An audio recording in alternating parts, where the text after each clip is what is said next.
Back here on SportsLine, our phone lines are still open if you'd like to get in on our conversation. We are discussing Titans training camp into week 2, day 1 of pads today, a day won by the defense, but starred in by a couple of rookies. Receiver Treylon Burks, cornerback Roger McCreary. Both of those guys made big-time plays during the course of today, and I think that's just building on what they've done so far in camp. The storylines we talked about from the offseason, they haven't really moved over into training camp. Now we talk about what we're actually seeing, and that's what we did on the Electric Power Company Sunday Sports Central with our Titans insider, Jonathan Hutton. Joined now by our Titans insider, Jonathan Hutton, about Kick 360. Jay Hutt, we've talked all offseason about the pressure on Ryan Tannehill this season and that he will ultimately be judged by what he does in the playoffs. But are you at all encouraged by just how locked in he's looked to start this training camp? Steve, he's had a very nice start to camp. Everything from what we've watched him do on the field to what he said behind the podium, I've liked. And this is what we expected from Tannehill. No quarterback has won more games in their first 3 years with this franchise than he has.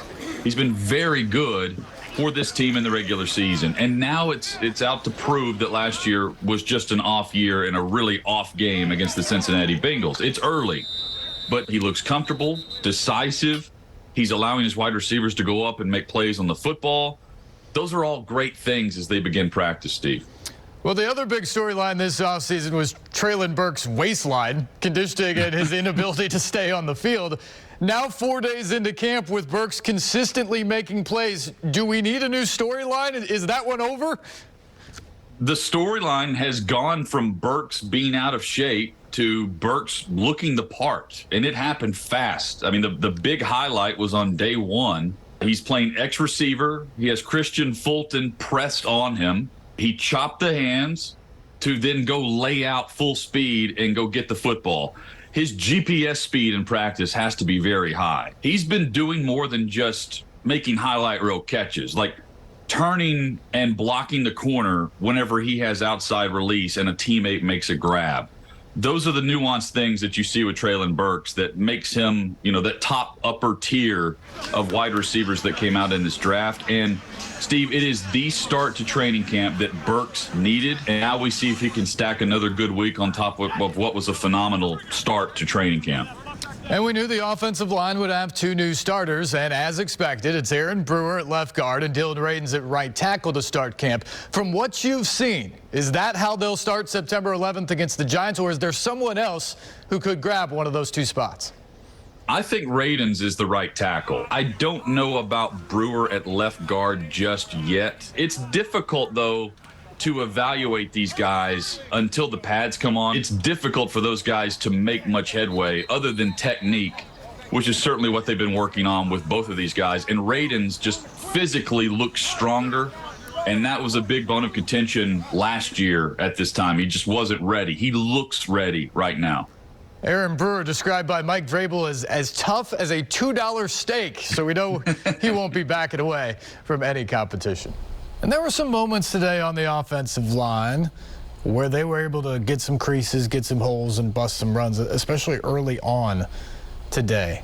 Overall, I'm not sure they held up as well in the interior as you would like. That's maybe a Brewer concern. Ben Jones also dealing with a little bit of something right now, not getting full reps every day. So working through some things up front there on the offensive line. But at the moment, it seems like it's Brewer and Radins getting the first crack, at least, to be the 2 new starters up front on the offensive line. So where do the Titans fit in within the AFC South? They're the 2-time reigning division champions. They were the #1 seed in the AFC last year, but everybody else trying to catch up with them, as always. That's how it happens in the NFL. And as we know, the NFL, pretty much more than any other league, always has stories of the teams at the top sliding back and the teams at the bottom going up. It is a league that is based off of parity.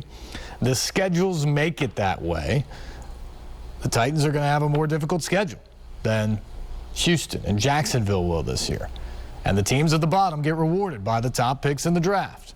And every year, you see a team go from last to first. You see a team go from the bottom into the playoffs. Last year, Bengals made it all the way to the Super Bowl. after getting back to the playoffs. So can the Titans hold those teams off, and who in the division is likely to catch up with them? The obvious answer is the Colts with Matt Ryan at QB. But where do the Jags, where do the Texans fall in? We took a deeper dive with Hutton into the AFC South and what we expect in 2022. We bring Jonathan Hutton back in to look at the AFC South. The Titans have won the division the last 2 years. Jay Hutton will be most people's pick again this season. The Colts went 9-8 last year and swapped Carson Wentz for Matt Ryan at quarterback and add Yannick Ngakoue and Stephon Gilmore to that defense. The Jaguars went 3-14, but put out the Urban Meyer dumpster fire by bringing in Super Bowl winning coach Doug Peterson and added a whole bunch of pieces around Trevor Lawrence, including Christian Kirk and Zay Jones at receiver.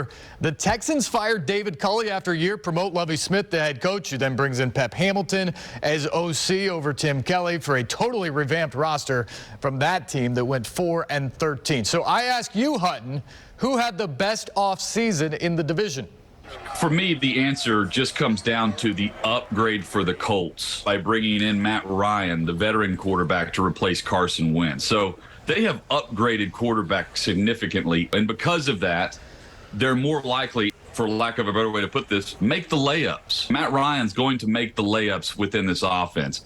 Wentz was not doing that a year ago, and that could be the difference in 1 or 2 extra wins for this Indianapolis franchise. Quickly, if they make those layups, is it good enough to overtake the Titans? It could be. I mean, it's been a very competitive series recently. I still like the way the Titans are built against the Indianapolis offense, which is going to be a run-first offense with Jonathan Taylor. I like the way the Titans are built to defend that, but they have upgraded, Indy has, on defense enough to where they're going to make things more challenging on Ryan Tannehill. The AFC South has been exclusively a 2-team race for some time now. Are either the Jaguars or Texans positioned in your mind to change that this year? It could be Jacksonville. They certainly have a night and day response to Doug Peterson compared to Urban Meyer.